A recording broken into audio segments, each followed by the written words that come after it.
anti-development thesis. The first thing that you need to understand here, that anti-development thesis is not against development.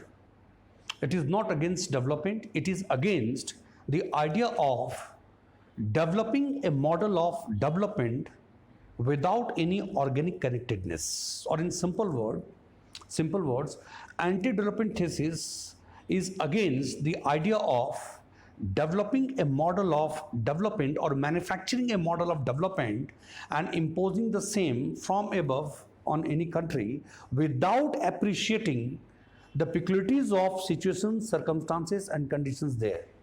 It is like, suppose any country, IMF or World Bank, they develop a model of development and they prescribe that model of development has to be like this for developing countries without adequately appreciating the peculiarities of conditions in that country, because every country has its distinct history and this culture, its tradition, its value system, then the socioeconomic conditions prevailing there. It means development is not only about management of economic resources, GDP or GNP or per capita income or infrastructure development. Whenever you think of model of development, you are required to take into consideration more than one factors: economic, social, political, cultural, historical factors. Development has a very broad scope, unlike growth. So whenever we develop any model of development and we prescribe something for development for any country without appreciating the conditions prevailing there, it is something that is going to fail in most of the cases. Why? Because ultimately this model has to be implemented on the ground, and when you try to implement the same on the ground, the conditions may not be conducive for that model to be implemented. So therefore every country should develop its own model of development, based on its experiences, based on appreciation of its historical the factors or the present conditions, socioeconomic conditions, and then learning from the outside world. You learn from tens of countries, there is no problem, but finally the model that you develop, that model should carry the element of its oneness with people. Point is clear. So if India has to develop its model of development, instead of following blindfoldedly the USA or for the other European countries, how they became developed countries, instead of following them, it is better to learn from their experiences. But finally, whatever decision you take, whatever model that you develop, whatever policy decisions, policy paradigm that you decide, it must be based on appreciation of your specific conditions. Otherwise it is bound to fail. One should not forget that administration governance is not only about management of economic resources, not only about providing goods and services. Administration is not value free, it is value laden. It means administrative system in any country, the government and administration, they need to appreciate and they need to recognize, they need to respond to the value system which govern that society, which have been governing that society for a long period of time. Otherwise, your model of development will be without soul. So it is not about anti-development thesis. It says that imposing a model of development from above, it is wrong and it is not sustainable. It is logically wrong, and secondly, it is morally deficient.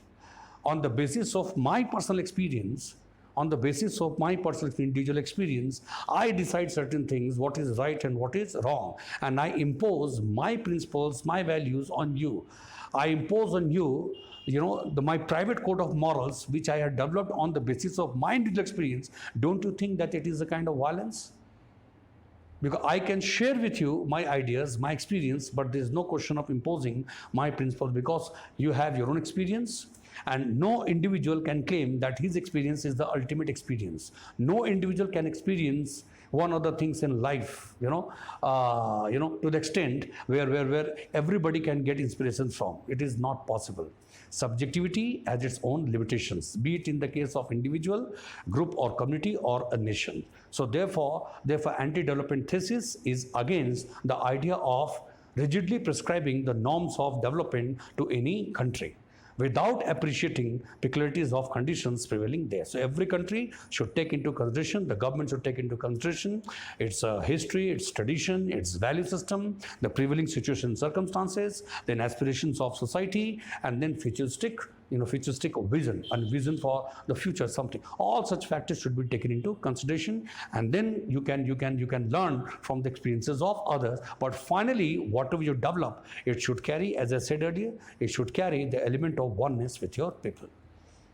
No program, no project, no policy can ever be successful, in implementation unless it respects the ground realities, unless it is responsive to the ground realities and it is accommodative of the needs and aspirations of society. It has a problem-solving ability.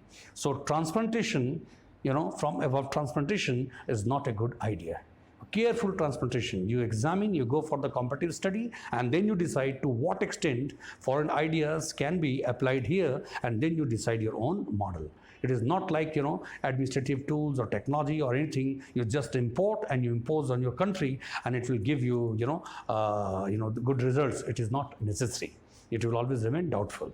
So it is anti-development thesis is not against development. It is against the idea of imposing modular development from above. As I said, it is logically deficient because it is not sustainable. It is bound to lead to friction and conflict today or tomorrow.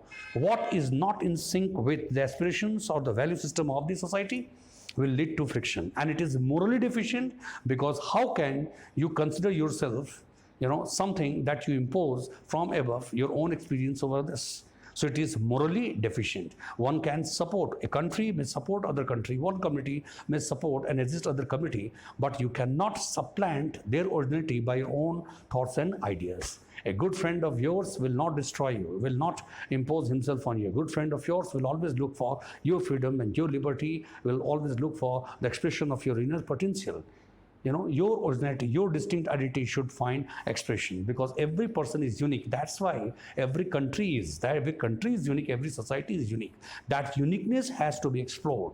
That has to be respected. You can assist in the process of expression of the same, but you cannot impose things from above. But it does not mean that you do not interact and you cannot interact with the outside world.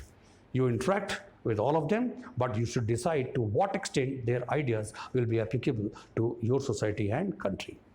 This is about anti-development thesis. Thank you.